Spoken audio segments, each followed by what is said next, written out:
Hello everyone, welcome to KV teachers guild. बच्चों, अभी हम डिस्कस करेंगे 9वीं कक्षा हिंदी का एक क्वेश्चन पेपर। ये सत्र 2025-26 की आवधिक परीक्षा PT1 एग्ज़ाम का पेपर है, PM श्री केंद्रीय विद्यालय का। और सबसे पहले है खंड का अपठित अवबोध। आपको एक अपठित गद्यांश दिया है, उसे ध्यानपूर्वक पढ़ना है, फिर पूछे गए प्रश्नों के सही उत्तर लिखने हैं। तो जब कोई अपने घर से बाहर निकलता है तो पहली कठिनाई उसे मित्र चुनने में पड़ती है।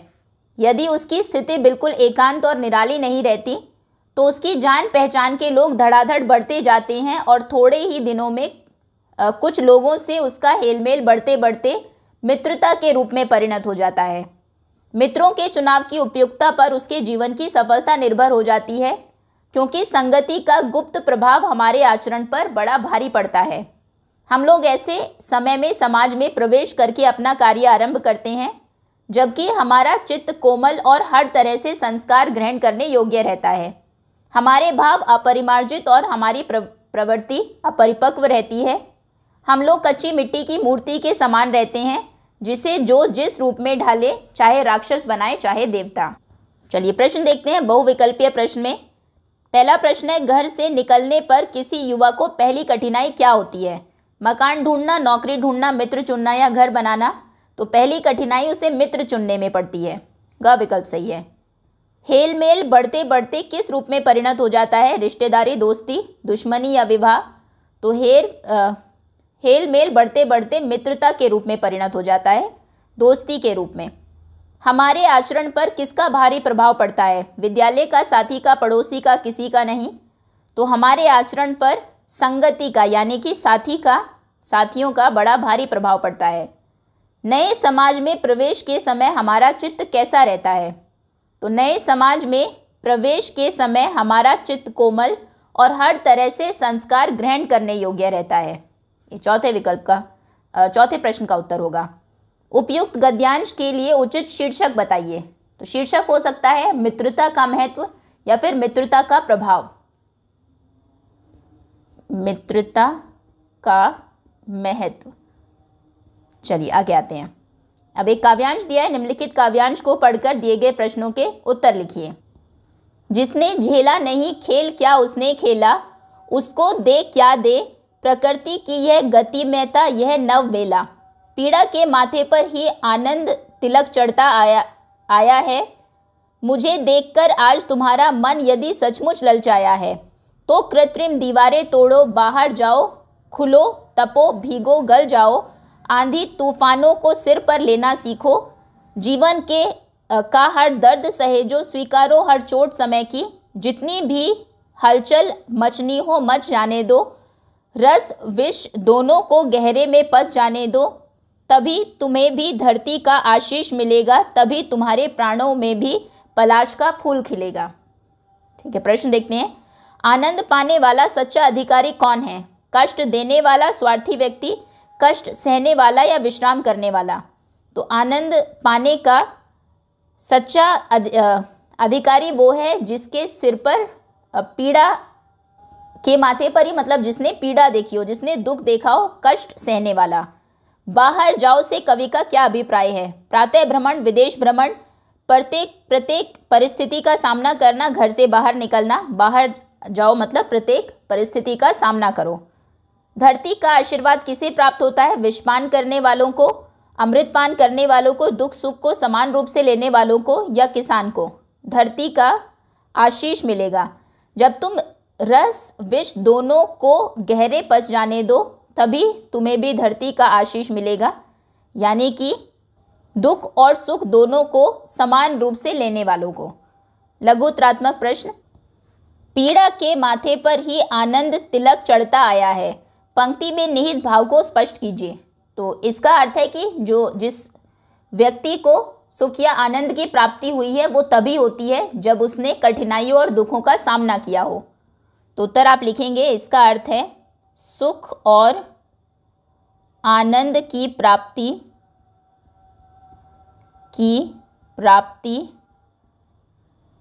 कठिनाइयों और दुखों का सामना करने के बाद ही होती है,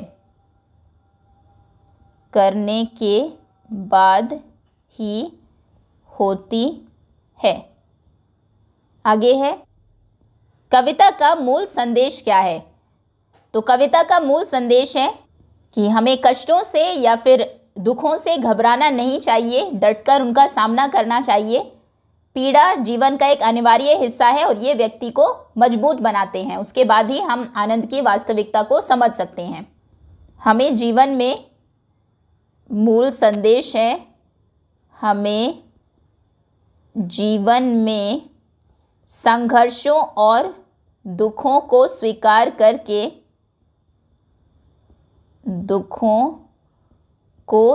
करके और उनसे सीखकर आगे बढ़ना चाहिए। उसी में सच्चा सुख है, आगे बढ़ना चाहिए। चलिए आगे आते हैं। आगे है व्यवहारिक व्याकरण। निर्देश अनुसार उत्तर दीजिए। निम्नलिखित शब्दों में उपसर्ग और मूल शब्द अलग करके लिखिए। पहले है प्रहार। प्रहार में प्र उपसर्ग है, हार मूल शब्द है। अनंत में अन उपसर्ग है, अंत मूल शब्द है अनंत। दुरुपयोग में दुर उपसर्ग है और उपयोग मूल शब्द है। फिर है अधपका। अधपका में अध उपसर्ग है और पका मूल शब्द है। चलिए आगे आते हैं। पंचवटी में कौन सा समास है? पंचवटी 5 वटों का समूह। जब भी पहला शब्द कोई संख्यावाचक शब्द होता है उसमें हमेशा द्विगु समास होता है। जैसे द्विगु में भी द्वि मतलब 2 संख्यावाचक शब्द है। कौन से समास में दोनों पद प्रधान होते हैं? दोनों पद प्रधान होते हैं द्वंद्व समास में। जैसे राजा रानी, राधा कृष्ण। राधा और कृष्ण दोनों ही पद उसमें प्रधान पद है। आमरण में कौन सा समास है? आमरण मतलब मरने तक, तो इसमें है अव्ययी भाव समास, जिसमें कि एक उपसर्ग या फिर अव्यय लगा होता है। नेक्स्ट, अब क्षितिज और कृतिका से कुछ प्रश्न है। लेकिन औरत जात पर सींग चलाना मना है, यह भूल जाते हो। हीरा के इस कथन के माध्यम से स्त्री के प्रति प्रेमचंद के दृष्टिकोण को स्पष्ट कीजिए। तो यहाँ पर प्रेमचंद का स्त्रियों के प्रति सम्मान और समानता का दृष्टिकोण दिखाया गया है। यह कथन दर्शाता है कि प्रेमचंद महिलाओं को पुरुषों के समान अधिकार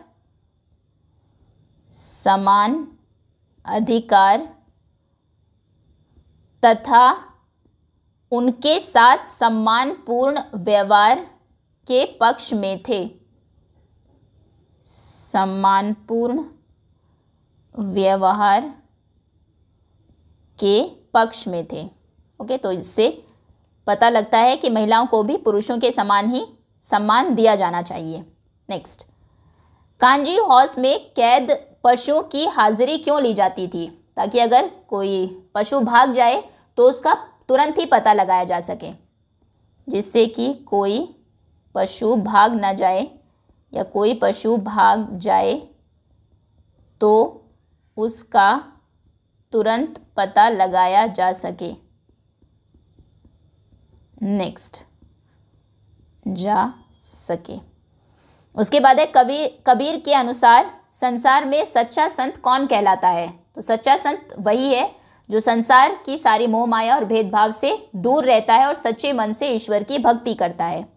कबीर के अनुसार सच्चा संत वह कहलाता है जो संसार के मोह माया तथा भेदभाव से दूर रहकर सच्चे मन से ईश्वर की भक्ति करता है। जो व्यक्ति लोभ से, क्रोध से, अहंकार से, इन सभी दुर्गुणों से मुक्त हो और सभी के साथ संभाव रखता हो, वही सच्चा संत है कबीर के अनुसार। कबीर ने ईश्वर को सब श्वासों की श्वास में क्यों कहा है? क्योंकि उनका मानना है कि ईश्वर सभी जीवों में विद्यमान है। हर सांस में, हमारी हर सांस में ईश्वर का वास होता है। उनको लोगों को, ईश्वर को मंदिर मस्जिदों में ढूंढने की ज़रूरत नहीं है, वो आपको अपने अंदर ही मिलेंगे, उन्हें आपको अपनी सांसों में खोजना चाहिए। तो कबीर ने ईश्वर को सब श्वासों की श्वास में इसीलिए कहा है क्योंकि उनका मानना है कि ईश्वर हर जीव में विद्यमान है। ओके, कबीर के अनुसार आगे भी लिख सकते हैं हम, विद्यमान है और हर सांस में ईश्वर का, हर कण कण में व्याप्त है, हर कण कण में ईश्वर व्याप्त है, वे सभी मनुष्यों के अंदर है। नेक्स्ट, भाव स्पष्ट कीजिए। खा खाकर कुछ पाएगा नहीं, ना खाकर बनेगा अहंकारी। तो इसका मतलब है कि अगर आप खाने पीने में, मतलब जो संसार के भौतिक सुख है उनमें लगे रहेंगे तो आपको कभी भी कुछ नहीं मिलेगा, सच्चा संतोष नहीं मिलेगा। लेकिन ना खाने से भी, मतलब अगर आप संसारिक के सुखों को पूरी तरह से त्याग देंगे तो आप अहंकारी बन जाएंगे, क्योंकि फिर आप खुद को दूसरों से श्रेष्ठ समझने लगेंगे। खा खाकर कुछ पाएगा नहीं, इसका अर्थ है केवल खाने का मतलब है भौतिक सुखों से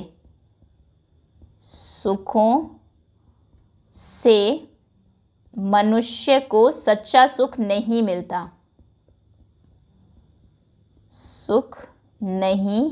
मिलता। और ना खाकर बनेगा अहंकारी, इसका मतलब है कि यदि कोई व्यक्ति सांसारिक सुखों को पूरी तरह से त्याग दे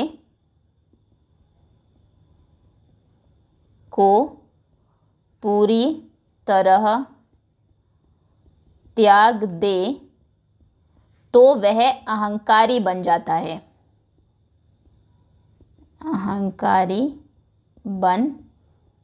है, क्योंकि वह खुद को दूसरों से श्रेष्ठ समझने लगता है। तो इसका मतलब है कि मनुष्यों को जो भोग है, सांसारिक सुख है और त्याग के बीच में एक संतुलन बनाकर चलना चाहिए। नेक्स्ट, ज्ञानी से कवयित्री का क्या अभिप्राय है? ज्ञानी कवयित्री के अनुसार आत्मा और जिस व्यक्ति ने आत्मा और परमात्मा के संबंध को समझ लिया है, उनके अनुसार वही ज्ञानी है। तो कवयित्री का ज्ञानी से अभिप्राय है वह व्यक्ति जिसने आत्मा और परमात्मा के संबंध को समझ लिया है। नेक्स्ट है आगे है रचनात्मक लेखन। आपकी कक्षा के पंखे नहीं चलने के कारण गर्मी बहुत रहती है। कक्षा में पंखे ठीक करवाने के लिए विद्यालय के प्राचार्य को 100 शब्दों में एक प्रार्थना पत्र लिखिए।